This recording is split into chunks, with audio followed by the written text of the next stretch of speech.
Beleza, então vamos começar o nosso encontro formativo de Cultura Vale Arvoredo. A gente vai fazer uma série de encontros que começam com esse com o Gustavo, para que a gente entenda mais da política do Cultura Viva aqui na nossa região e que a gente possa também se engajar melhor nesse movimento e conhecer nossos pares. Aqui hoje está com a gente, que já é também, eu sinto, membro do Vale Arvoredo, que é o Gustavo Turk, do coletivo Catarse, do Ponto de Cultura Ventre Livre de Porto Público, desde o início da implementação.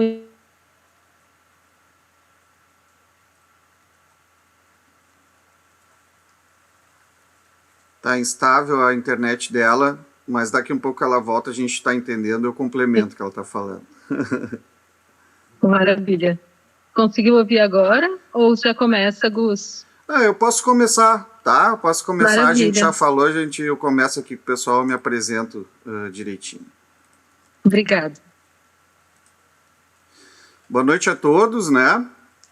Conforme a Carol falou, eu me chamo Gustavo Turk, tá? Eu sou jornalista de formação, tenho 45 anos, vou fazer 46, agora às vezes eu falo 46 já, minha mãe fica brava comigo, que eu fico me envelhecendo, então é 45.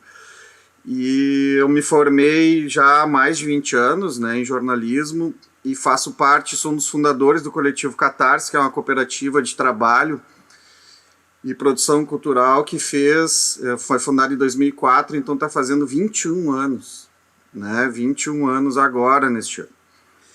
E hoje o coletivo Catarse é também o Ponto de Cultura e Saúde Ventre Livre, né? Quando surge o Ponto de Cultura e Saúde Ventre Livre, ele surge como um projeto, e hoje o coletivo Catarse é este projeto. E isso é bem interessante nessa caminhada, para vocês entenderem o que são os efeitos da política Cultura Viva, né? Então eu vim aqui, fui convidado pela Carol, pelo pessoal do Vale Arvoredo, que sim, Carol, nós também nos consideramos parte integrante desse coletivo aí, muito pelas aproximações que o Alexandre Fávero, que é um grande parceiro nosso, a gente recentemente esteve no Vale rodando um filme, né, que a gente conquistou num edital da Lei Paulo Gustavo, aqui em Porto Alegre, e que conquistamos também pelo fato de sermos ponto de cultura e termos nos estruturado ao longo desses anos todos como tal, e a gente conseguiu essa conquista. Sempre sonhei em dirigir um filme como esse que a gente dirigiu, então a Cultura Viva também permite que a gente realize nossos sonhos, né, e possa expandi-los também. E é isso que eu venho dar hoje nessa nossa conversa aqui. Muito mais do que dar parâmetros, parâmetros formais das diretrizes, dos funcionamentos da lei, porque isso tudo está na internet, né? Deixa eu mostrar aqui para vocês rapidamente aqui. Tá, eu estou na tela ao lado aqui, ó. É muito fácil de achar, tá? Olha só. Olha aqui do lado aqui, ó. Esse é o portal Cultura Viva. Opa. Estão vendo? Conseguem ver? Deu um piquezinho aqui, mas tá ok, né? Ó, esse aqui é o portal Cultura Viva. Ó. Tem todas as informações do que é a Cultura Viva hoje. Tem aqui como a gente pode se cadastrar, como a gente pode ser ponto de cultura, o que a gente precisa fazer, quais os documentos. Se você digita no Google Lei Cultura Viva, vai ser muito fácil chegar na lei mesmo, né? Muito fácil de chegar nela, tá? E ela não é uma lei tão grande, então junto da lei, com aquele portal, se você chega ali, você tem todas essas informações do que são as diretrizes e os funcionamentos dessa lei, tá? Tem ainda uma cartilha disponível, também muito fácil de achar, que é Entendendo a Política Nacional Cultura Viva, ó. Tem até uma linha do tempo dela aqui, essa cartilha foi lançada em 22, mas ela ainda permanece muito atual, para a gente saber tudo que o governo ou essa política de Estado, porque ela não é mais uma política de governo, né? Quando ela é promulgada enquanto lei, ela se torna uma política de Estado, tá? E quais são os parâmetros que ela utiliza para ser gerada e para ser utilizada hoje. E ser o grande arite da cultura de matriz comunitária que a gente tem hoje no Brasil, tá? E aí aqui ainda tem um site da rede RS de pontos de cultura, tá? Que a gente pode ter informações do que a gente tem no nosso estado. Esse site está um pouco paralisado porque a nova gestão da Comissão Estadual de Pontos de Cultura, a gente a cada 2 anos tem um processo de fórum, né, em que são eleitos pessoas para uma comissão que organizam a rede, as ações da rede. Essa nova gestão não conseguiu muito dar atenção para isso, porque realmente é muito trabalho, mas eles são muito atenciosos também para receber questionamentos, receber dúvidas, encaminhar e auxiliar as pessoas a formarem, a ordenarem, organizarem seus pontos de cultura e tudo mais, né? Editais, participar de projetos ou até mesmo influenciar na vida dentro dos seus municípios e na discussão com os gestores, isso é muito importante também para a implementação local da política cultura viva. Então, chegando nesses 4 canais, nesses 4 itens aqui que eu mostrei para vocês vão ter todas as informações necessárias e fáceis de saber. Aqui, olha só, esse podcast aqui é bem interessante de eu citar para vocês. Também foi um edital que a rede conquistou, que vocês vão conseguir conhecer em áudio praticamente todos os pontos de cultura ativos que a gente tem na rede hoje. Isso foi a última grande atualização desse site. O nosso não está aqui porque nós fomos os que montamos. Nós somos os que montamos isso aqui e acabamos ficando fora, mas tudo bem. Estamos aqui para conversar, o pessoal conhece bastante a gente. Também o nosso site, é possível entender quem somos através do nosso site. Nosso site é coletivocatarse.com.br. Acessando ele aqui, todas essas atualizações, 90% delas são atualizações das ações nossas enquanto pontos de cultura. Então aqui a gente já está divulgando uma oficina de hip hop, história de discotecagem com o DJ Piá, né, que vai acontecer agora, iniciando em agosto, né, e aí a gente vai ter toda a programação que a gente tem semanal, também é tudo do Ventre Livre, né. Aqui, enquanto a gente está conversando aqui do lado, aqui está acontecendo uma oficina de teatro para crianças, uma oficina de teatro para adultos, então tem muita coisa, muita informação na rede para eu ficar simplesmente comentando e falando, assim, tá? Então, procurem, tá fácil acessar. Vocês estão me vendo, hein? Para mim, caiu a minha imagem aqui.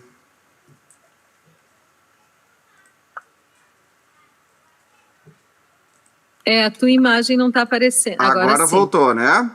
Sim. Eu coloquei os links do que você foi falando aqui no chat também. Tá, isso aí depois a gente coloca esses links no YouTube também, tá, Carol? Eu te mando no WhatsApp, legal. Porque depois quando for pro YouTube o chat não vai, né? Vai só a nossa conversa aqui, o vídeo, e a gente bota na descrição esses links todos, então vai ficar bem fácil de achar. E aí Maravilha. Eu vou começar dizendo para vocês que eu estava dentro do carro com a minha companheira, que é minha companheira de vida, mas é minha colega também, colega do Alexandre, na Cialumbra também, né, colega, e também uma pessoa que é frequentadora e gosta muito do Vale, e a gente está sempre, quando pode, indo, nos envolvendo em questões ali. Estava no carro, a gente estava indo para uma reunião, num estúdio, estavam querendo ver a questão de... Meu trabalho sempre foi maior com produção audiovisual, né, eu sou formado em jornalismo e sempre me voltei mais para essa área. E eu liguei o rádio, gosto muito de rádio, e no rádio entrou uma rede nacional, né, uma rede nacional de rádio e televisão para Gilberto Gil, ministro Gil. Entrou, qual ano? Foi em 2008, né, que é quando...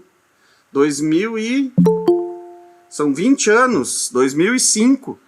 Não é nem 2008, é 2005. 2008 é quando 2008 é quando a gente consegue implementar o nosso ponto de cultura, né? Foi 2005.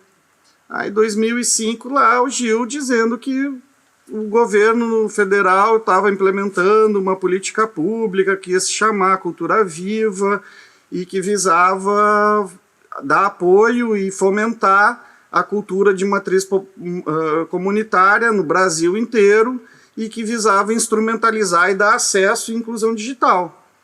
Né? A questão da inclusão digital e acesso a equipamentos e ferramentas para quem nunca teve acesso e não conseguia. A gente estava ali naquela época, era o início, era o meio da revolução digital, que se chama, né? Um período em que as câmeras começaram a ser muito produzidas, o preço começou a baixar, a diferença entre qualidade do que era produzido pelo esquemão, pelo mainstream, para aquelas câmeras menores, começou a ser reduzida, né? E aí eu olhei assim para minha companheira e disse, Temis, a gente precisa estar dentro disso. Não tem como, a gente precisa estar dentro disso, assim. E aquilo, a partir dali, foi um caminho sem volta, assim. A gente, desde então, passou a desenvolver praticamente 100% dos nossos trabalhos, eu e ela e mais os colegas aqui, quem se envolvia, sempre envolvendo as questões da política cultura viva. Antes era 30%, 40%, hoje é 95% das nossas ações aqui no Coletivo Catarse são envolvendo a política cultura viva. A gente não consegue participar do primeiro edital aberto em Porto Alegre, no Rio Grande do Sul, né? Mas no segundo edital, que foi aberto pelo Grupo Hospitalar Conceição, né? A gente consegue participar e aí a gente é contemplado e faz o primeiro conveniamento do ponto de cultura e saúde Ventre Livre. Aqui está invertido para mim aqui na tela, mas talvez vocês estejam vendo não espelhado aí. Por que era ponto de cultura e saúde, né? Exatamente porque o Grupo Hospitalar Conceição veio com a intenção de fazer essa interligação da cultura e saúde. E desde então, nossos projetos têm também um viés para isso aí, né? A gente começou a trabalhar a perspectiva da questão da gravidez na adolescência, começou a trabalhar com um artista que tinha sofrido um acidente, precisava fazer uma terapia ocupacional, ele virou um artista residente, o Paulo Montiel. No nosso site é fácil de achar ali as obras dele, que são motivos de orixás. Aí a gente começou a trabalhar toda essa questão e sempre pensar também essa perspectiva, e muitos projetos e muitos trabalhos que a gente desenvolveu têm também esse meio, esse âmbito assim, de colar uma coisa na outra, né? E isso, eu fazendo, por que isso me mudou e me modificou, né? Saio de uma faculdade de jornalismo que era a PUC, né, a FAMECOS, que é a fábrica de formar funcionário da RBS, né, jornalista de assessoria de imprensa, e a gente cai num negócio em que a gente precisa se transformar também enquanto profissional, porque não te ensinam a ser empreendedora, só empregado, e a gente no meio daquele rebuliço ali, daquela coisa, como é que também a gente vai produzir cultura? Né? Como é que a gente começa e consegue ganhar a nossa vida produzindo cultura? Né? E hoje eu não me considero mais simplesmente um jornalista, né? Eu me considero um produtor cultural. Antes eu dizia, eu sou cineasta e jornalista, sou produtor audiovisual e tal. Hoje eu me autodenomino jornalista, nunca deixo de ser, porque a gente trabalha com informação, né? Mas eu me denomino produtor cultural, né? E ao longo dessa estrada e dessa caminhada, a gente conseguiu se estruturar, a gente consegue se sustentar, não é fácil também, isso é outra coisa que é importante dizer. Não é porque eu vou formar e montar um ponto de cultura e as coisas vão vir e vão cair no nosso colo. Precisa de engajamento, precisa de envolvimento de mais pessoas. Não existe ponto de cultura de uma pessoa, não existe isso, né? Até tem gente que tenta, mas não existe, não é possível. E a gente precisa estar sempre pensando no que vai fazer a seguir, né? uma coisa muito interessante de quando surge, inclusive quando surge a lei, ela fala, o Gil fala, a lei ela começa a ser montada dizendo, nós vamos conseguir financiamento direto para coletivos e grupos que estejam nos cantões ou em lugares que não tenham acesso, né, à tecnologia, e vamos fomentar a produção desses grupos. O primeiro, segundo, lá quando foi a primeira grande leva de conveniamento, que se eu não me engano foram cerca de 800 pontos de cultura em todo o Brasil, tu era obrigado a comprar equipamentos.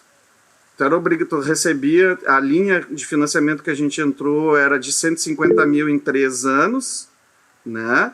E você era obrigado a gastar 20% desses 150 mil, pelo menos, em câmeras, computadores e outros aparatos tecnológicos, porque essa era a intenção, fruir. Como é que eu vou ver aqui em Porto Alegre a produção cultural de algo feito lá na Bahia, se eu não estou lá, ou lá em Rondônia? Através da internet, através da televisão, através do vídeo, principalmente. Carol, tu levantou a mão porque tu quer fazer uma intervenção? Ou... Eu quero fazer uma pergunta. Diga. Assim, porque é muito interessante. Hoje em dia tem se falado muito em ponto de cultura, mas a maioria das pessoas tipo, não acompanhou esse apanhado histórico de onde vem, né? Que é uma política pública mesmo, que surge lá atrás, e é isso, e a partir dessa, como tu falou, né? Lá atrás a gente não tinha implementação tecnológica. Então, o primeiro âmbito da política foi implementar as coisas para quem já tinha uma base comunitária de trabalho comunitário, trazer para a era digital para conectar redes, é isso? Isso. E assim, quem era considerado ponto de cultura e como é que essas conexões começaram a se fazer assim? Então, não é muito diferente de hoje, né? Se eu quero montar ou estabelecer o que a gente costuma dizer assim, um ponto de cultura ele não surge do nada. Eu não digo vou virar um ponto de cultura. Tu já é um ponto de cultura, tu só não percebeu isso, né? Tu só não percebeu isso e não te encaixou. Naquela época, lá no início, a gente nem sabia desse conceito de ponto de cultura, mas as pessoas que fizeram e construíram essa lei pensaram nisso. Grupos, locais, reuniões de pessoas que já produziam cultura nos seus espaços e nos seus e com suas características, né, próprias. Então tu tinha que comprovar isso, tu tinha que mandar até hoje assim, tu tinha que construir um portfólio, construir um currículo, tu tinha que apresentar projeto de continuidade disso. Foi interessante para nós, por exemplo, que a gente sempre teve, mesmo lá no início, uma ação muito pulverizada. Então, para nós montarmos um projeto que fizesse consistência para dizer que, olha, nós vamos fazer um projeto de ponto de cultura aqui nesse lugar. Aí a gente botou o nosso currículo, a gente botou o currículo de uma atriz, né, que estava junto com a gente, né, e a gente apresentou outros projetos que a gente já tinha realizado ao longo lá no início tu não precisava ser muito tempo atrás, hoje tu precisa de 2 ou 3 anos de atividade comprovada para te conseguir um certificado. Lá no início, tu só era certificado se tu fosse conveniado, se tu ganhasse um edital, né? Hoje tu pode ser conveniado como ponto de cultura sem precisar um edital chancelá-lo, entendeu? Tu vai lá na plataforma, essa que eu mostrei para vocês, tu vai abrir um formulário, tu vai subir o teu portfólio, tu vai botar lá as atividades que tu viu e o Ministério vai te devolver um certificado. Vocês são um ponto de cultura certificado. Isso vai permitir que tu acesse uma série de editais de políticas públicas das mais variadas formas. Vai ter linhas só para pontos de cultura.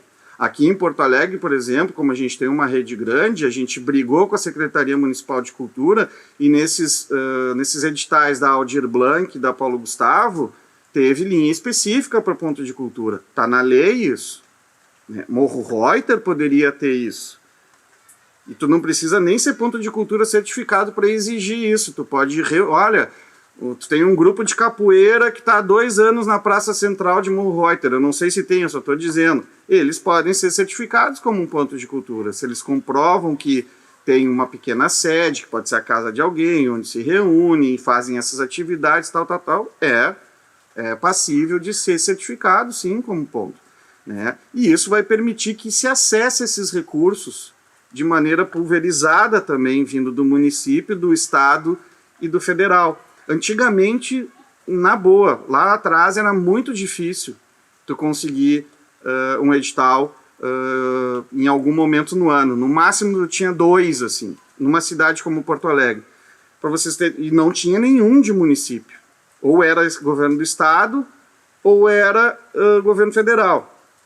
O que aconteceu? Muda o governo do estado, entrou o Sartori. Sartori não quis nem saber, bom, é a visão dele. A visão dele para a cultura, não tinha nenhum espaço para a cultura viva.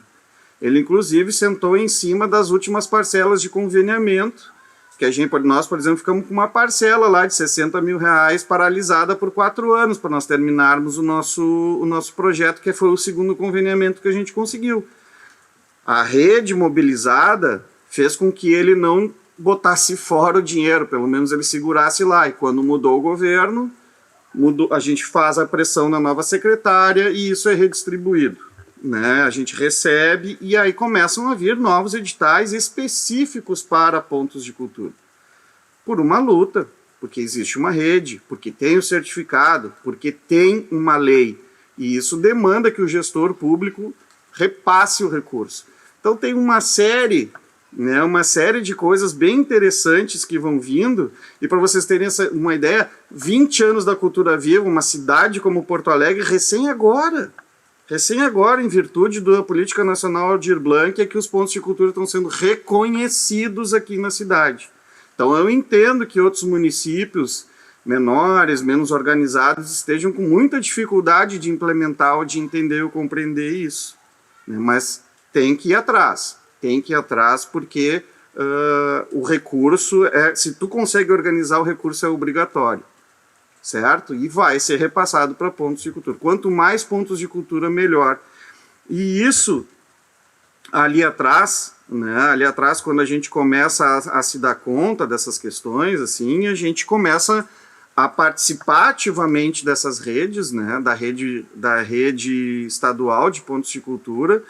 E aí, a partir daí, bom, a própria Lei Aldir Blanc, que foi quando teve o processo todo da pandemia, os pontos de cultura nacionalmente fizeram a pressão direta, em acesso direto a deputado, ajudaram a escrever essa lei, né? E aí a gente viu o que foi a Aldir Blanc para a cultura nacional. Se não houvesse Aldir Blanc, nós estávamos com um governo federal que também era avesso à cultura de matriz comunitária, à cultura popular, não queria nem saber disso. Bom, se promulgou essa lei, se utilizou a questão da emergência cultural, né? E aí se fez uma Aldir Blanc que conseguiu dar sustentabilidade de norte a sul, não só a pontos de cultura, a vários tipos de artistas, mas os pontos tiveram um acréscimo financeiro substancial. Né? Foi para nós aqui, por exemplo, se não fosse essa lei, se não fossem essas leis emergenciais ali, tanto de âmbito municipal quanto no âmbito estadual, talvez nós tivéssemos fechado. Então, olha só, se não fôssemos ponto de cultura e não tivéssemos nos organizado em ponto de cultura, talvez eu não estivesse aqui agora. Né? Eu não estivesse aqui agora. Isso me abriu uma série de possibilidades também de manutenção da minha profissão. Ah, sou rico. Ah, vocês estão ricos? Não. Aí eu não vou nem ser produtor cultural, né? Eu não vou nem fazer isso, vou fazer outra coisa. Vou lá virar técnico de IA, lá, sei lá, alguma coisa assim, mas não é a questão. Mas que a gente consegue desenvolver a nossa arte, mas que a gente consegue se transformar, isso eu sou exemplo vivo disso. Né? Do que a gente vem fazendo e vem realizando, assim. Então, ela além de ser uma política de manutenção, ela é uma política transformadora. Eu vi das oficinas de produção audiovisual, que era outra questão que era obrigatório, todo o primeiro terço, toda a primeira parte desses conveniamentos, além dos equipamentos, eram obrigatórios era obrigatório ter oficinas de produção audiovisual, era obrigatório ter oficinas de utilização desses equipamentos. Então, já tem tempo suficiente, eu já vi muita gurizada ser formada e hoje está na linha de frente dos pontos de cultura. A gente tem aqui o Quilombo do Supapo, aqui no Cristal, que, pelo amor de Deus, tem 3 guri, piá, que eram piá naquela época, hoje é uma mulher, hoje é um homem, e estão na frente do próprio ponto de cultura. Né? Se transformaram, viveram e cresceram já dentro da política da transformação e hoje são pessoas que trabalham com isso. Trabalham, né? Fazem geração de trabalho e renda. Na mão deles tem uma câmera de 25 mil reais. Nunca que seria possível isso. Esse armário aqui atrás está cheio tem 3, 4 câmeras dessas que nós nunca conseguiríamos adquirir. Né? Uma dessas, uma outra, que só quem tem acesso são grandes produtoras, se não fossem essas leis de apoio, esses editais, esses projetos que a gente conseguiu emplacar. Esse computador aqui que eu estou conversando com vocês foi comprado com dinheiro público. Esse aqui do lado, eu estou dentro de um estúdio, foi comprado com dinheiro público. A estrutura que a gente mantém aqui na nossa sede, que é no Centro Histórico de Porto Alegre, ela tem uma grande manutenção e disponibilização de toda essa estrutura por causa do dinheiro público. O uso desse dinheiro retorna à comunidade. A gente tem aqui atividades de quinta a sábado de porta aberta. Aqui perto tem o Cirandar, que é um outro grande ponto de cultura, tá? Que tem atividades, biblioteca, um monte de coisa. Então vai ter em vários lugares, vários pontos de cultura muito bem estruturados e com atividades gratuitas e iniciativas fantásticas para que a gente consuma, forme público e também consiga, nós, enquanto profissionais da cultura, nos sustentarmos. Mas, de novo, não é fácil, a gente precisa trabalhar em rede, a gente precisa montar projeto, né? Nem todos os projetos vão ser aprovados, tem que ter fibra, mas, na boa, quer trabalhar com cultura, né? A gente sabe, quem tem caminhada com isso precisa ter muita insistência e muita fibra. Fala, Carol. Senão eu vou ficar falando, se ninguém levantar a mão, eu vou ficar falando aqui. Lá. E eu acho que essa é a diferença de uma política pública continuada, né? Porque independente de governo, por se tratar de uma lei, no momento em que isso é implementado e tem uma ampliação em rede nacional, a gente consegue se articular e trabalhar junto em diferentes... E como é de base comunitária também, são pequenos coletivos e nas suas regiões que têm necessidades específicas. O Vale Arvoredo aqui, por exemplo, é a zona rural de Morro Reuter, da Serra Gaúcha, onde ainda tem poucos pontos de cultura sendo implementados. Então, assim, a gente se sente também, de alguma forma, nesse lugar de... por isso essa maneira essa formação, né? Poder conversar contigo e que outras pessoas conheçam e reconheçam, e dentro dessa realidade comunitária aqui a gente conseguir trabalhar e fazer parte dessa rede que é muito maior do que esse espaço, e que além é muito bom falar, porque é difícil uma política pública implementada e continuada, e pelo que tu está falando, como é importante, porque você compra num ano um aparelho que custa lá não sei quantos mil reais, e se tem uma política pública contínua, 25 mil reais uma câmera, por exemplo, para um moleque começar a trabalhar e começar a saber usar, e que se isso ele está dentro de uma política continuada, esse investimento vale muito a pena, porque vai passando de um ano para o outro, para o outro, para o outro, para o outro, e dando muita oportunidade para as pessoas, né? Então, eu sou muito fã da Cultura Viva. E ela é uma política integrativa, né, Carol? Isso é outra coisa importante, assim, ela faz com que as pessoas se integrem, né, ela é formativa, né, essa câmera de 25 mil, ela dura 15 anos num ponto de cultura. Por quê? Né, porque a gente cuida, agora na mão de uma produtora, ela já muda o modelo, uma grande produtora, sabe, lida assim...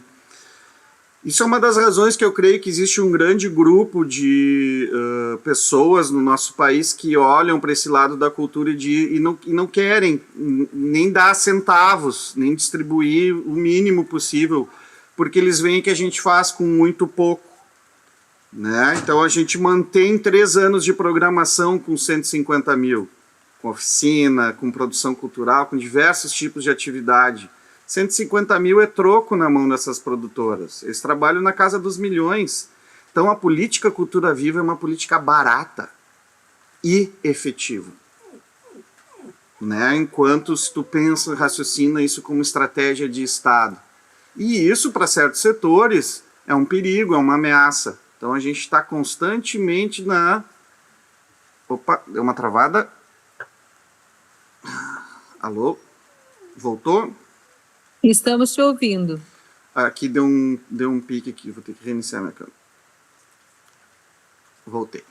A gente está constantemente nessa zona de tensão, né? Sempre atento e tal, porque, bom, o que é bom nisso é que ela é uma lei.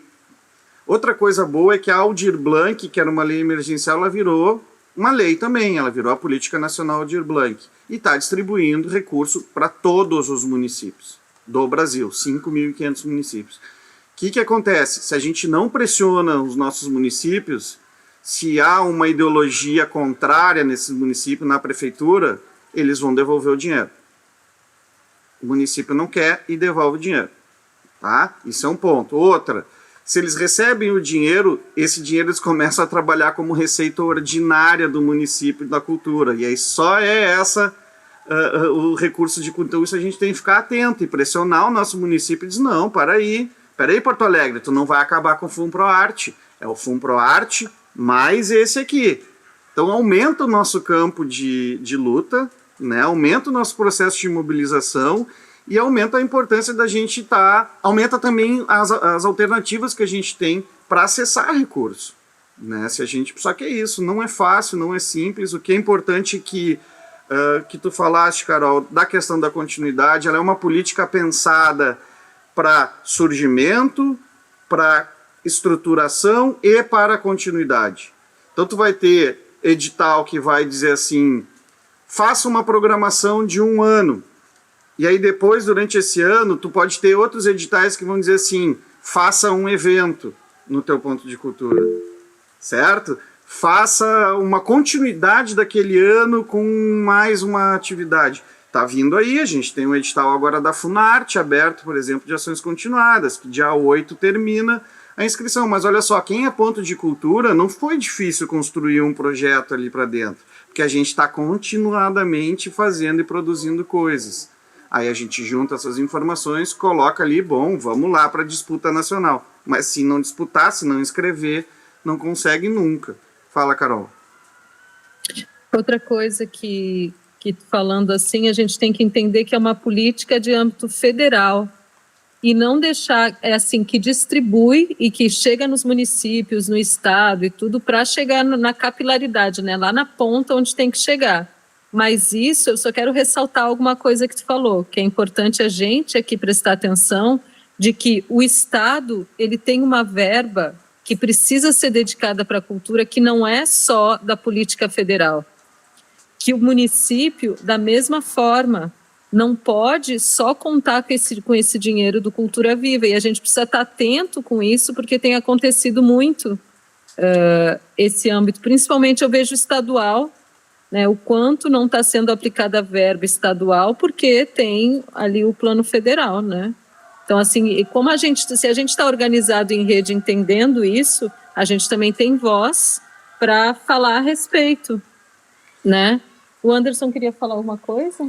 Não, eu acho que é só auxiliar na exposição dessa dificuldade, porque a distribuição de verba federal, ela chega até o município, vou dar a aplicação no município de Sapiranga, que a gente também está lá representado dentro do conselho, em que nós gostaríamos que o fundo, então, né, os moldes estadual ou de cidades vizinhas, como a Mani está aqui, sabe que tem em Novo Hamburgo, funciona relativamente bem, que é inspiração para nós, independente das adversidades atuais, e a gente sente essa retração, eu vou falar, não sei se a palavra está correta, entre, ok, nós vamos então usar o recurso do fundo, mas então nós não vamos ter o recurso federal, ou nós vamos ter só o federal e não vamos ter o recurso do fundo disponível, né? Então, é uma realidade que a gente vive lá e aqui na região é muito,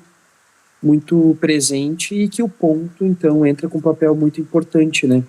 De representatividade, mas também de fonte de conhecimento para todos.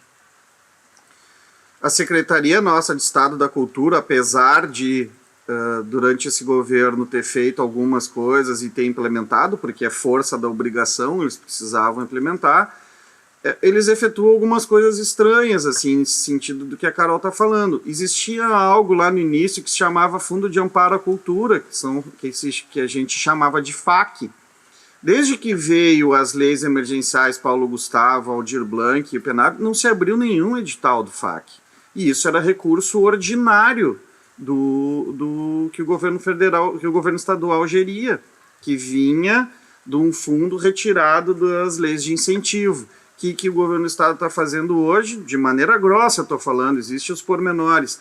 Eles abrem os editais PNAB, que é a verba federal repassada para o ente estado, e abrem editais LIC, direto da lei de incentivo. É só isso que está rolando e LIC, quem trabalha, nós, gente, nunca trabalhamos com lei de incentivo.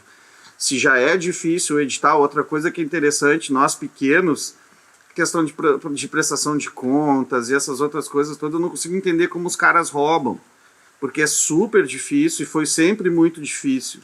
Hoje já está, a própria Cultura Viva já melhorou bastante isso, já deixou um pouco menos difícil, já está mais interessante, mas alguma coisa a gente precisa sempre estar falando. Por exemplo, hoje a prestação de contas ela é mais contra o objeto, que se diz, do que prestação de contas financeira. O que significa contra o objeto? Eu digo que vou fazer um filme de 35 minutos. Eu já apresentei um orçamento, certo? Antes. Eu já dei as diretrizes anteriores. Se eu apresento esse filme de 35 minutos e aquele relatório que eu mandei sobre esse filme, do que eu usei o recurso, estiver satisfatório, eles não vão pedir as notas fiscais, essas coisas, mesmo que seja obrigação nossa manter isso por 5 anos. Porque se vier a pegar no sorteio é assim, é dinheiro público, por favor, precisa ter um cuidado, precisa ter uma formalização. Então sempre vai ser um pouco difícil. Mas sabe o que acontece? A gente se ajuda.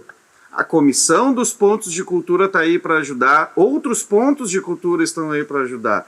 É isso que eu estou falando também, que ela é uma política integrativa e ela é uma política multiplicadora. Eu estou auxiliando agora a fundar um ponto de cultura numa rádio comunitária de Torres. Vamos auxiliar a fundar um ponto de cultura, se tudo der certo, numa retomada indígena aqui de Porto Alegre. E eu ouço de vários outros agentes de pontos de cultura que a gente tem aqui nas nossas redes, nas nossas relações, sempre falando, auxiliei a fundar um ponto de cultura lá, um ponto de cultura aqui. Olha só, projetos conjuntos. Vamos lá, nós vamos dar oficina de produção de visual em quilombos na região de Mostardas. Não conheço a solidão, vou conhecer a solidão. Sempre pensei, não conheço a solidão, é bem filosófico, né? Eu sei que tem gente que conhece a solidão aqui, mas eu não conheço, vou lá conhecer, ver se eu consigo num fim de semana até pescar uns papaterras lá. Olha aí, a cultura popular é raiz, é matriz, a gente vai estar dentro de um quilombo com escolas públicas integrando a matriz comunitária com a matriz educacional, com um ponto de cultura de Mostardas, de um sindicato dos trabalhadores rurais. Olha que interessante isso. Olha como é amplo o espectro das possibilidades de se ter e se fazer cultura com essa política, né? Outra questão, estou indo a Pelota semana que vem. Nós vamos trabalhar junto com um grupo da família do Mestre Batista, do Tambor de Supapo. Vamos lá e nós vamos montar uma nova... um seriado que vai expandir ainda mais a história desse tambor, que é um tambor símbolo da cultura nossa do Rio Grande do Sul. Isso como que a gente conseguiu essas relações? Através do ponto de cultura. Através dos pontos de cultura. A gente fez o projeto literalmente juntos. Então essas possibilidades vão vindo e a gente vê sempre esses movimentos, ainda mais agora que o Ministério investiu muito nos últimos 2 anos em projetos de pontões. Eu não vou nem entrar muito nessa questão, mas os pontões de cultura são aqueles programas e grupos que fazem exatamente a articulação de uma maneira mais superestrutura das redes de pontos de cultura. Fala, Carol. Não, a gente vai fazer esses nossos acompanhamentos agora, o próximo vai falar sobre ponto de cultura em outubro, desses encontros aqui. Pontão? Vai falar sobre pontão de cultura, isso mesmo. E, não, que eu queria te fazer uma pergunta. Como que você consegue, com Cultura Viva, por exemplo, viajar para Pelotas, estar lá no Quilombo, no outro lugar, fazer essas integrações de culturas comunitárias diversas, assim, qual é a estratégia de fazer isso? Bueno, a estratégia, primeiro, é ser um militante da cultura. Essa é a primeira coisa, assim. Eu sou militante desde sempre, e quando tu é militante da cultura, era militante da comunicação, virei militante da cultura, a gente está sempre procurando e está sempre ativo nessas articulações. Né? Essa é a primeira coisa. E também pensando no olha, por que a gente fez um filme sobre o tambor de Supapo, por exemplo, que é o que nos conecta a Pelotas. Né? Eu dirigi o Grande Tambor, um documentário em longa-metragem. Como é que a gente chegou nisso? A gente foi fazer uma oficina de produção audiovisual no Quilombo do Supapo. E aí nós estamos fazendo Quilombo do Supapo, que foi fundado, um ponto de cultura, fundado por uma instituição, o projeto por uma instituição que juntou umas pessoas e uns grupos e uns coletivos culturais aqui do bairro Cristal, entre outros, né, a Bataclan FC, né, Marcelo Cogo, que hoje é cooperado aqui, que era da Bataclan, outras coisas, olha ali, ó, olha lá, isso é o último programa deles lá, que a Carol tá mostrando ali, né, sabe, aí a gente está no meio da oficina e começa a entender qual é que é a história do tambor de Supapo, o que ele representa, não sei o que, aí vem a minha verve de jornalista, digo, tá, mas vem cá, nós precisamos fazer alguma coisa com isso. Porque o Mestre Batista tá doente, talvez não dê certo, o tambor tá sendo extinto, papapã. Não, peraí, vamos junta aqui, junta ali, vamos montar uma ideia e vamos ver o que a gente faz. Vão a Pelotas? Vamos. Junta os caraminguá de um lado, do projeto do outro, aluga uma van e vamos lá receber o tambor lá do Mestre Batista. Aí vai todo mundo numa van. É assim, é Civirol, começa Civirol. O que acontece na sequência? Edital do IFAM de Patrimônio Imaterial. Pá! Mandamos e conseguimos. Fizemos um documentário, passei 2 anos indo a Pelotas e Rio Grande direto. E tá feita a relação. Tá feita a relação. Quem trabalha com cultura viva não é uma produtora que chega e diz, não vou me envolver com este objeto do meu produto. Não, a gente se envolve, a gente toma cachaça junto, a gente chora, se abraça, a gente reage, a gente influencia, vai lá, aponta lá o filme e nunca mais para. E nunca mais para. Isso aconteceu com o tambor, isso aconteceu com a erva mate, né, a erva mate de Carijo, vamos fazer um Carijo ainda no Vale, no Ponto de Cultura do Vale, vamos fazer um processo de produção artesanal de erva mate. Depois que a gente fez isso, nunca mais parou. Nunca mais parou essas relações, porque são relações vivas. Não é à toa que se chama cultura viva, são relações vivas. E aí a gente vai juntando de um lado. Agora, o que acontece com Mostardas? A gente tem 20 anos de produção audiovisual. Eles olham para nós e nos olham como referência dentro disso. A gente trabalha com Quilombo, a gente trabalhou com tambor de Supapo. Vamos montar esse projeto junto. O projeto já montado, mas tem esse recurso. O recurso é baixo, o recurso é alto. A gente puxa daqui e dali. É assim que essas coisas acabam acontecendo, né? E aí o que acontece? A gente consegue implementar e emplacar. Hoje o Coletivo Catarse, finalmente, depois de 20 anos, tem algum recurso para bancar um mínimo de uma viagem para um lugar desse. Então, se o ponto de cultura lá não tem, a gente bota um tanque de gasolina aqui e vai, porque não dá para deixar de ir.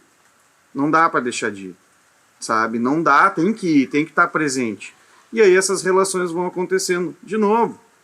Vou insistir, porque são relações vivas, né? Vivas.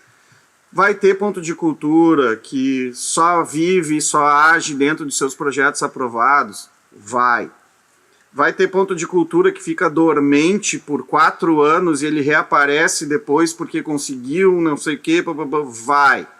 Vai ter ponto de cultura que é ligado a um tipo de produção cultural que ela é mais mainstream, que dos CTGs, que eles são, né, podem ser pontos de cultura que são mais assim, tem espaço para tudo isso, tá? Mas tem muito espaço para a gente fazer e produzir as nossas artes e nos transformarmos não só enquanto profissionais, mas também enquanto pessoas indo nessas alternativas e nessas possibilidades de projetos que a gente tem. Eu, cada vez que eu me envolvo nisso, eu me transformo mais enquanto pessoa. Eu conheci o Vale e olhava o Vale assim, meu Deus, que projeto, que incrível que é isso, mas eu achava uma coisa meio distante, assim, né? Aí não, quando vê, começa a entrar, começa a participar, como já plantei árvore ali, sabe? Já plantei árvore ali. Não tem, quando vamos, sempre pensando no Vale, a gente vai vendo as possibilidades, sempre pensando em como a gente pode ir para um lado. Então agora a gente tem um projeto em que a gente vai fazer um filme, precisa de um estúdio, o Vale é perfeito, eu já fiz o projeto pensando, nós já fizemos o projeto pensando nessa relação. Então começa a acontecer ao natural isso, Carol, né? Dessas relações que a gente vai tendo e fazendo. E voltando um pouquinho naquela coisa da transformação, né? Olha eu saindo da Famecos, produção de texto para jornal, montando, diagramando, saindo, já indo para minha primeira cooperativa, e era só reportagem, era só isso, aí começa a fazer um documentário aqui, a gente funda a Catarse, aí começa a trabalhar com ponto de cultura e tal. Hoje o que eu menos faço é o jornalismo, menos faço é o texto.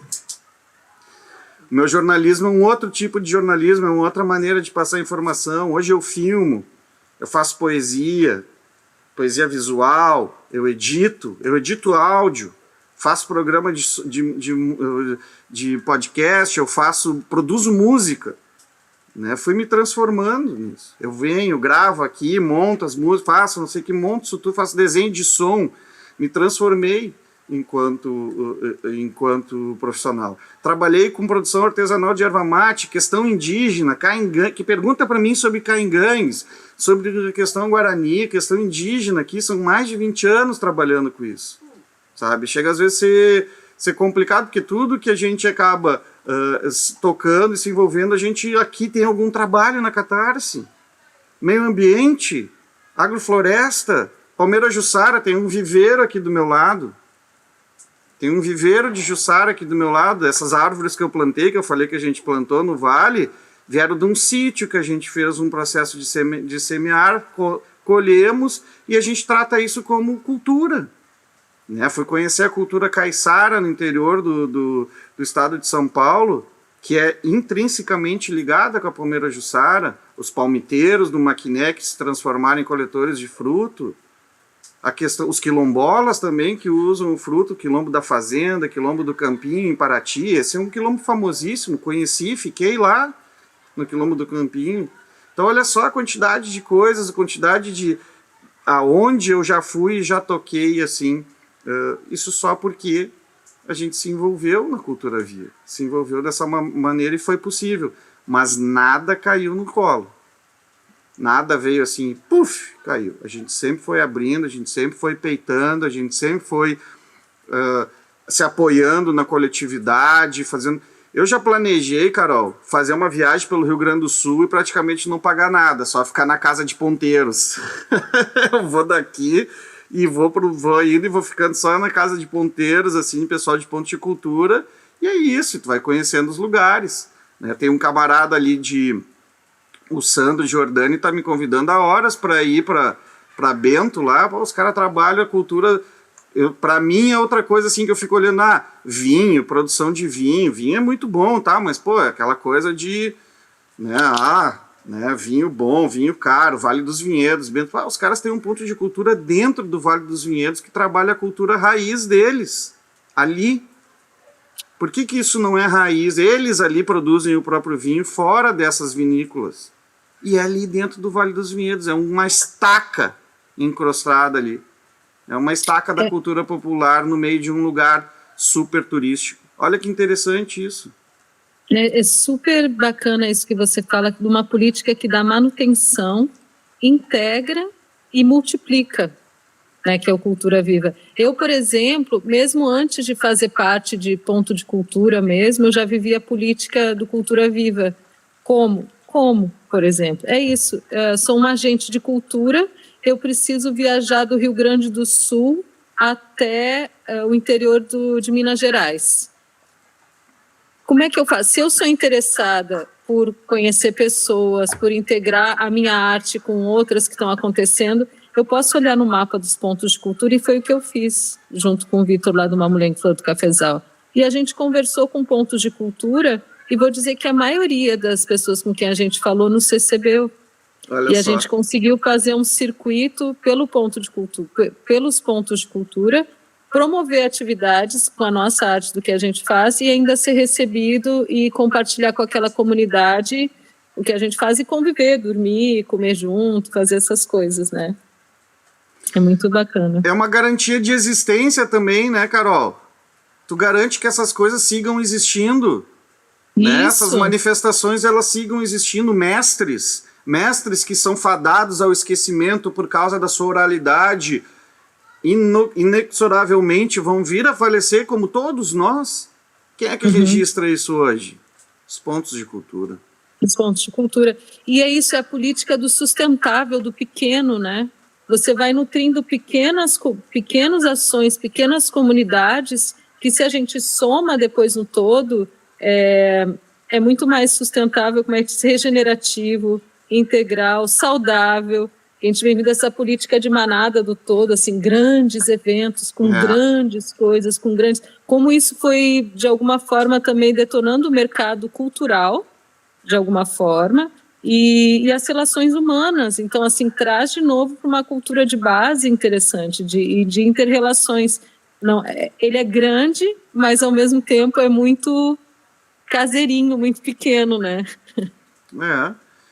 E eu vou repetir isso, é caseirinha, pequena, no micro que a gente trabalha na existência. É resistência de existência, né? Da gente existir mesmo, né? Da gente manter essas coisas vivas. Então, eu não consigo ver mais a minha vida dissociada do ponto de cultura, né? Eu não consigo ver mais. Né? Quando a gente tem, assim, aqui no nosso coletivo, a gente tem um clique uma vez, assim, nós sempre chamava assim, nós separávamos, hoje eu mostrei para vocês o site ali, nós separávamos, nós tínhamos um site do Ponto de Cultura e o nosso site, e aí nós mesmos se embananar, tá, mas o que é isso? Não, agora é tudo uma coisa só, não, faz uns anos já isso, não tem, mas né, o nosso ponto de cultura somos nós, é o que nós somos, é aqui, e hoje nós estamos dentro aqui, ó, tem um banner aqui, ó, na Comuna do Arvoredo, que, na boa, é um outro ponto de cultura, sabe? A Comuna do Arvoredo, ela tem 17 anos aqui em Porto Alegre, é um local de resistência, é um local de moradia, é um local de efervescência cultural também, hoje a gente já está há 6 anos aqui, vai fechar 7, e a gente está na contribuição e assumindo a linha de frente dos eventos culturais do lugar, montando projetos, né, e dando sequência, só que eu estou dizendo para a galera aqui, vamos formalizar um segundo ponto de cultura aqui também, vamos ver como a gente pode fazer isso para que tenha mais possibilidades ainda, porque existem outras pessoas, outras características, né, de abordagem, assim. Então, olha só, tu tá na tua vida, no teu dia a dia, olhando e pensando assim, cada coisa que tu vê, sabe aquela coisa da Matrix, quando tu toma, começa a enxergar, agora é assim que eu vejo o mundo. Eu vou para qualquer lugar, sento assim na beira de um rio para pescar e já tô pensando, mas olha só o que dá para fazer aqui. A gente vai vendo possibilidade em tudo, né, em tudo que existe, assim. Então tem uma família, por exemplo, que pesca, trabalha na pesca lá no Passo de Torres lá. E tô flertando com falar sobre a pesca raiz lá deles, de manhã cedo, estendendo lá, que é uma coisa clássica daquele lugar, assim, de muitos e muitos anos, né, de séculos já, de pescar tainha de rede de calão, que chama, que tu bota um toco aqui, estende uma rede até lá, e a galera fica olhando, essas redes aí. Não, o que depreda não é essa rede, o que depreda a coisa são os arrastões dos barcos que ficam ali. Aí a galera briga com quem bota a rede de calão ali e não briga com os barcos lá, porque não enxerga os barcos. E isso aqui tem uma raiz semi-indígena, a pesca ali ribeirinha. É semi-indígena, sabe? Porque já pega uma intersecção ali lá de séculos atrás, é uma região que tem sambaqui ali no Passo de Torres. Quem é que pescava antes de todo mundo? E de novo, pega uma coisa cultural, artesanal, pequena, humana, possível de ser feita pelas próprias mãos da gente e que às vezes é discriminado por conta de uma outra coisa que não tem a ver com aquilo, né? E a gente consegue, através da cultura, trazer isso para foco mesmo. Não, e a gente consegue tornar isso real, Carol. Isso é uma outra coisa que eu costumo dizer, assim, por que a gente se entendeu também enquanto ponto de cultura? A gente começou a tornar os nossos sonhos realidade.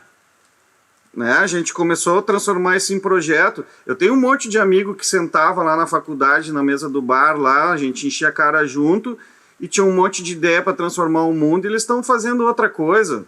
Nem sei mais, que estão trabalhando em assessoria ou até já estão fazendo outra coisa. Eu sentei lá, disse que eu queria fazer um filme, eu fiz o filme. Sabe? Mas eu não fiz sozinho, fui me juntando com as pessoas, nós fomos indo. Então hoje a gente senta aí no vale, a gente olha, o vale toma uma cachaçinha, senta ali em volta da fogueira e fica viajando, e quando vê nós temos um projeto. E aí o ponto de cultura nos permite que a gente concretize esse sonho e essa ideia. Né? Concretize isso, é muito, muito transformador. Olha, eu ficar falando aqui, eu vou ficar falando horas isso e vou dizer, gente, pelo amor de Deus, vamos fundar ponto de cultura, vamos colocar e expandir ainda mais isso, quanto mais a gente puder. É muito transformador, é muito transversal, lida com teatro, com artes plásticas, lida com música, lida com cinema, lida com culinária, sabe? Lida com o meio ambiente, lida com saúde, lida com tudo. Sabe, é transversal, sabe, é super interessante, é super motivador, assim, tá dentro e ver isso aí. E na boa, nos momentos de crise, tu tem como te apoiar. Isso é outra coisa fantástica, assim. Né? Nesses processos de crise que a gente teve aqui em Porto Alegre das enchentes, os pontos estavam mobilizados, né? Na pandemia, se não fosse a rede de pontos, essa pressão toda aí, poderia ter rolado uma catástrofe, né, de muita gente fechar, de muita gente não conseguir, e aí, mas a pressão coletiva foi lá e foi possível da gente fazer a manutenção. Então é isso. Tem mais muito como ir além do que dizer que realmente eu sou muito fã do Gil, não só pela música dele, mas por ele ter sido, eu o considero o ministro. Sabe? Ele é o ministro na acepção da palavra, porque isso é uma política estruturante fantástica, isso é o que tu espera de um ministro. Tu não espera que ele vá fazer negociar, tá para lá e para cá, que ele faça um acordo aqui, não, tu espera que o cara olhe e diga assim, a cultura brasileira, pum, toma, início até o final, projeto de início até o fim, como que a gente vai chegar lá? Assim, como que a gente vai fomentar isso? Assim, isso, tá aqui. Ele tinha uma equipe muito boa também, muito né? Muito boa. Muito. Vou abrir para perguntas, tá? Vamos lá. Será que vai ter pergunta? Perguntas sobre esses territórios de encontro da área da cultura, com esses diferentes setores da sociedade, de encontro, de realização de sonhos mesmo, coletivos. Então, assim, a gente está implementando no Vale Arvoredo e vocês estão juntos, todo mundo que está aqui nessa reunião, é esse território aqui para vocês estarem sonhando juntos e a gente ampliar em outros pontos, tá? Vocês têm perguntas ou alguma fala também, experiência que queiram compartilhar?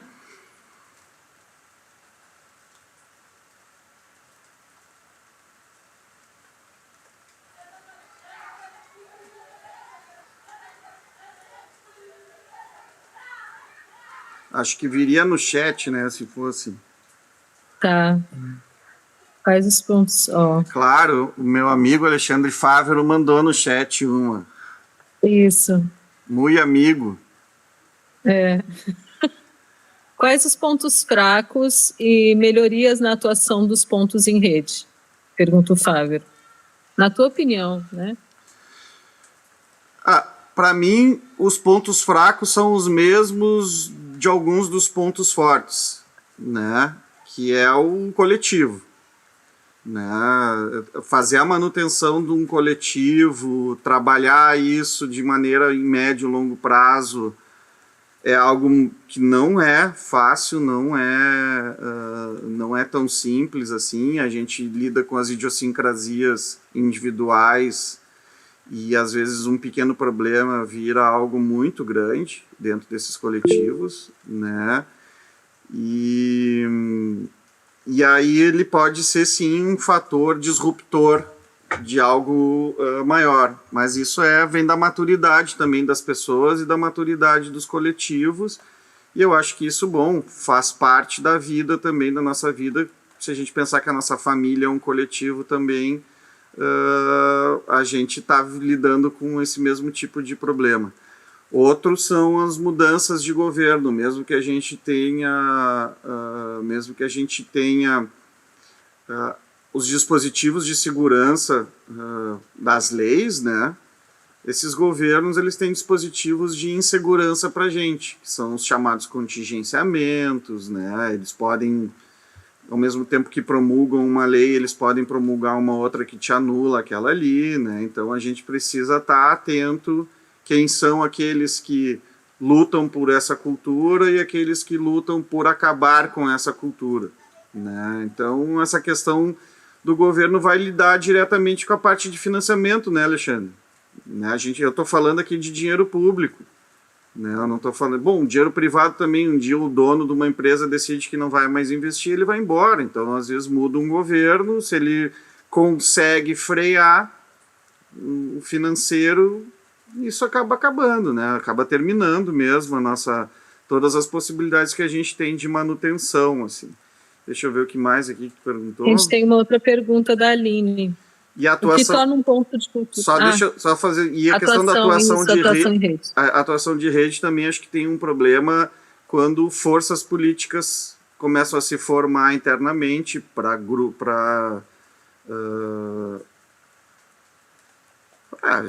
quando tu tem um grupo começa a ficar muito grande, tu tem forças políticas internas que começam a agir para se locupletar, e isso é um problema.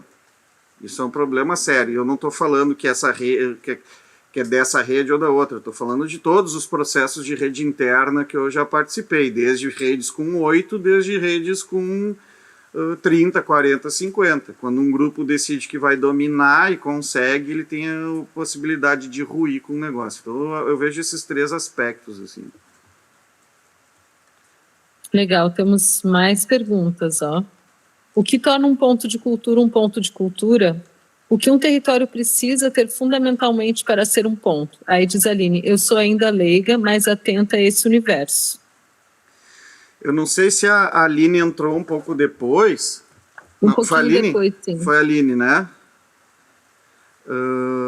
Ela complementou aqui, né? A propósito, desde a faculdade, 10 anos atrás, eu ouço falar do coletivo Catarse. Ó, que legal. Valeu, Aline.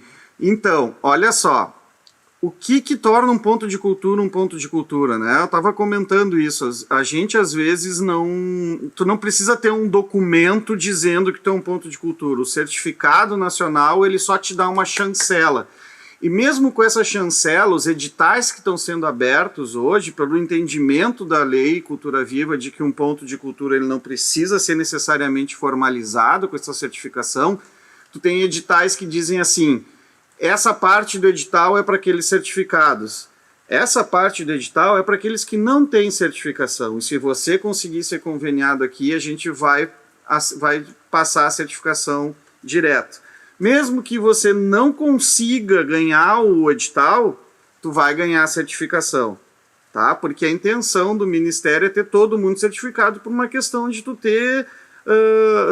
tabulação de dados e também tu permitir que tu faça políticas de contato entre esses pontos todos. Então, o que faz um ponto de cultura ser um ponto de cultura é a mera existência de um coletivo produtor de cultura. Né? Eu tinha comentado de um grupo de capoeira no centro de Morro Reuter, que faz rodas semanais. Não estou dizendo que ele exista, estou usando um cenário hipotético. Tem uma praça, um grupo de capoeira que faz rodas semanais, que tem uma pequena sede que pode ser a casa de alguém, e que eventualmente chama, faz uma conversa com um mestre, conversa com as pessoas, a roda é aberta, já é passível de ser um ponto de cultura. Tá? Tu tem lá um grupo que faz toda semana não vou falar de churrasco, uma comida típica.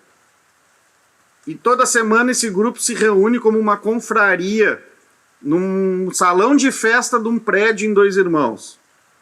E toda semana tem uma comida típica e reúne 40, 50 pessoas, mesmo que sejam das famílias, os amigos, os primos. Mas isso acontece dioturnamente, semanalmente, e se conversa sobre essa comida, as pessoas registram isso, usam as suas redes sociais, falam, nós estamos fazendo um churrasco, vai ser uma lasanha, e aí elas conversam sobre as raízes, da onde vem. Isso começa a ser um ponto de cultura de culinária. Tu pode gerar isso, né? E aí tu pode transformar aquilo ali que passa a ser que era uma atividade ali da família, dos amigos, e tu olha assim, cara, isso aqui é cultura, e tu gera lá o documento e tu vai virar um ponto de cultura culinário. Já existe isso, gente. Sabe? Já existe isso. Então, para te ser um ponto de cultura, para o grupo, o coletivo ser um ponto de cultura, basta ser um coletivo produtor e difusor de culturas, das mais diversas. O que mais que ela perguntou? O que um território precisa ter fundamentalmente para ser um bom? Acho que está explicado também, né? Está satisfeita, Aline? Pessoal, satisfeito? Dali. Muito obrigada. Agora temos a Cláudia para finalizar o nosso encontro. A gente já está mais de uma hora. Pode falar um pouco sobre os recursos da Política Nacional Aldir Blanc de fomento à cultura para os pontos de cultura e cultura viva?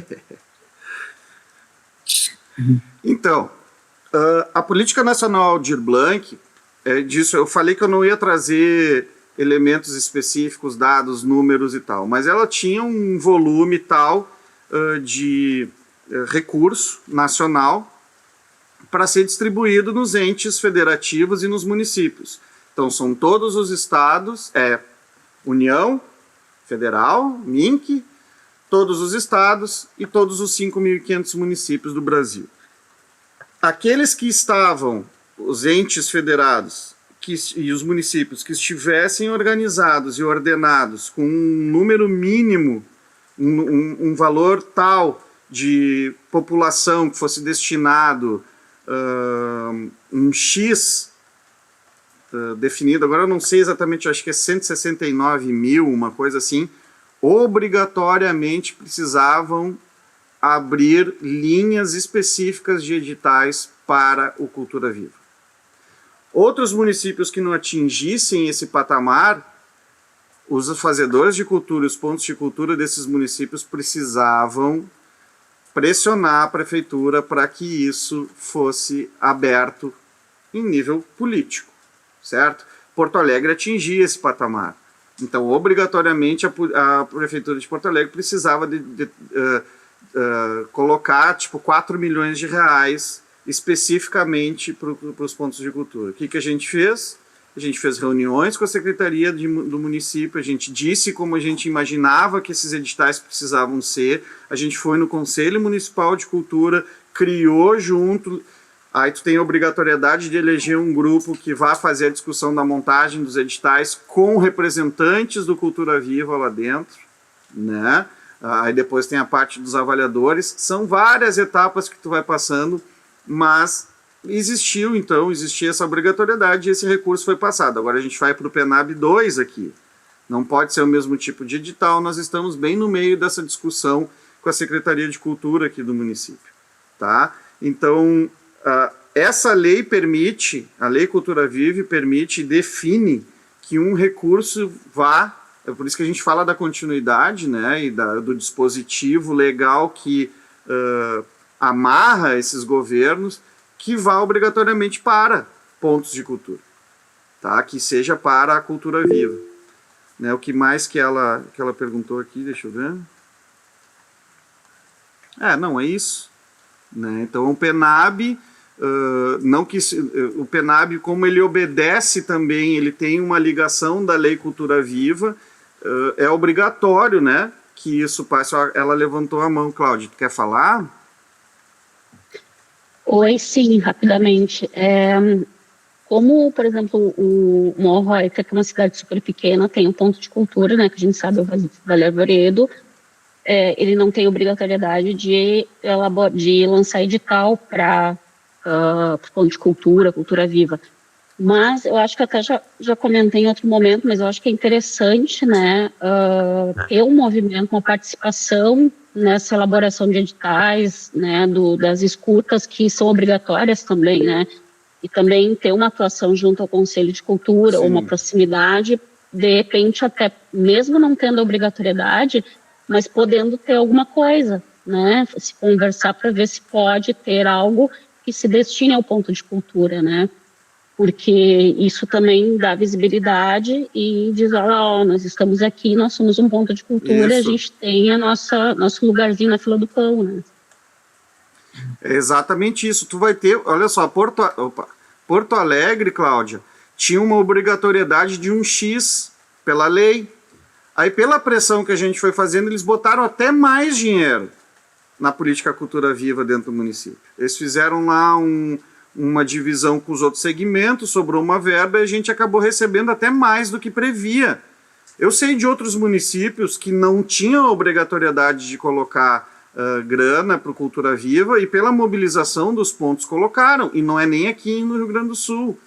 Passo de Torres, é uma grana pequenininha, mas eles tiveram lá o segmento de pontos de cultura, porque eles tinham 2, 3 pontos de cultura ali mobilizados, foram lá na secretaria, foram falar com o secretário diretamente, às vezes tem isso, né, o município menor, tu consegue ter uma relação mais próxima, assim, com o secretário e tal, fez a pressão política, como a base legal existe, né, ele não está criando nada, a base legal já está toda dada naquelas leis ali, naqueles links que a gente vai fazendo, já existe tudo prontinho, ele só implementou. Ele não precisou criar nada da cabeça dele, isso já está pronto, tanto pelo PENAB quanto pela Cultura Viva, para que os municípios as executem. Né? E é por isso também que essas redes são importantes que a gente tem.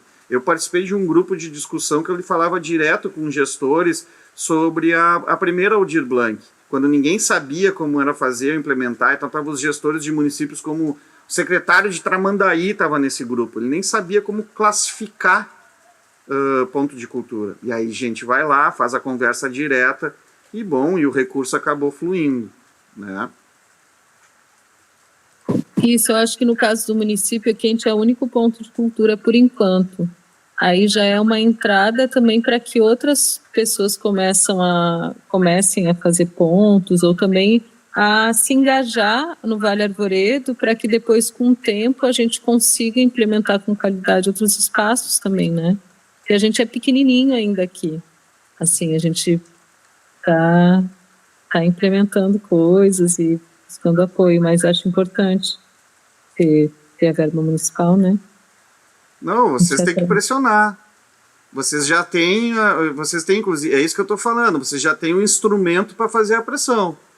Né? Já tem um instrumento, já estão dentro de uma rede, isso pode vir via Conselho Estadual de Cultura, né? Tem isso, tu tem o Conselho Estadual de Cultura, tu tem o Comitê RS da Cultura Viva, são esses instrumentos que a gente tem para fazer a pressão política desses pequenos municípios e tal, e chegar, às vezes é desconhecimento, aliás, eu vou dizer assim, quase 2/3 é desconhecimento e 1/3 é maldade, tá, não implementar, 1/3 é maldade e falta de vontade de assinar, não quero me envolver, ideologia, tá, mas 2/3 é desconhecimento, pessoal, tá, tem bastante vezes a gente acha que não é, e a pessoa simplesmente que está sentada no balcão ali, caiu de paraquedas, porque a gente sabe como funciona isso, ela não sabe, às vezes a gente tem que levar e mostrar Isso acontece muito com a política Cultura Viva e com esses pequenos municípios. Isso é outro aspecto bem interessante, que é a formação política de lideranças, né? A Cultura Viva permite a gente fazer isso. A gente tem uma outra pergunta aqui, né, Carol, da Z Multieditora. Perguntou da como Doris. A Doris, né? Perguntando como se cria um ponto e quais os critérios para o projeto. Eu meio que já respondi isso, não sei se a Doris entrou agora também, eu estava antes, mas um ponto é que nem eu comentei na resposta anterior. Um ponto de cultura é quando as pessoas se dão conta do que elas estão fazendo. Às vezes elas já estão ali dioturnamente produzindo e fazendo cultura, elas só não se definiram ainda como ponto de cultura. Tá? Não, beleza, Doris. Então eu vou rapidamente. Isso aqui vai ficar online também, né, Carol? No canal do Vale. Depois pode assistir de novo toda essa nossa conversa, porque eu dissertei bastante sobre o que é, como ser um ponto de cultura e como se cria o projeto. Mas basicamente é isso, é quando as pessoas elas já estão produzindo cultura, elas só não se determinaram e não se definiram como tal. E aí tem uns canais onde tu pode te certificar através do Ministério. Tá? E aí tu te certifica e tu te dá conta que tu é um ponto de cultura, tu tem uma série de critérios ali que podem ser bem específicos e bom, tá ali, tá feito o ponto de cultura. E aí tu vai estabelecer projetos para ele à medida que esses concursos de editais eles venham a aparecer. Mas basicamente um ponto de cultura não é algo que surge do nada, é algo que já existe há um tempo, as pessoas só não se ligaram ainda que são um. E se a gente vai deixar os links para acesso ao Cultura Viva também, quando a gente salvar esse vídeo no YouTube do Vale Arvoredo, embaixo ali na descrição vão estar todos os links. Mas, Doris, também antes disso, eu envio para você o link do Cultura Viva, tá bom? É isso, pessoal? Eu acho que é. Obrigada, Gustavo. Travadinha no final aqui. Muito obrigada. Valeu, Gustavo. Dá-lhe, gente. Valeu, Alexandre. Como é que se faz uma sombra ficar pequena, menor que o objeto? Isso aí a gente tem que ver juntos. Só com IA, né, Alexandre? Não, a coisa é mais fácil do que tu imagina. Tá, uma satisfação estar falando com vocês. A gente tá aqui entre amigos, a gente está entre colegas, a gente já trabalhou junto, a gente já realizou várias coisas juntos e com certeza isso tem tudo a ver com o fato de sermos pontos de cultura e a gente ainda tem muita coisa para realizar e para fazer também. Dá para ver e notar que a gente tem um futuro grande aí pela frente de muitas realizações. Dizer que logo estaremos aí no Vale em algum momento, né? Logo, seja para trabalhar, seja para curtir esse espaço maravilhoso, assim. E dizer que para qualquer um que está participando e que vai nos assistir no YouTube, pega ali aqui na descrição, vai estar o nosso site do Coletivo Catarse. Se ainda tiver dúvida, se quiser chegar aqui tomar um mate aqui no centro de Porto Alegre para conversar, vir, a gente é sempre aberto para receber. Um dos filmes que a gente fez, que foi o Carijo, né, foi exatamente isso, uma pessoa chegou para trocar uma ideia e aí quando veio a gente saiu com um projeto sobre produção artesanal de erva mate, né, quem quiser ver, Carijo o filme no YouTube, vai lá e vê, né, então nós somos aqui um lugar que agrega isso, tá, estamos sempre abertos, se quiser fazer, tá precisando de uma ajuda para cá, uma ajuda para lá, também a gente está disposto dentro das nossas possibilidades, tá, Carol? Maravilha.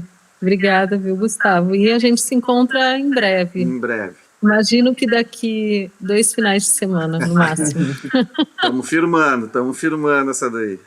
Tá, gente? Obrigada, gente. Boa noite.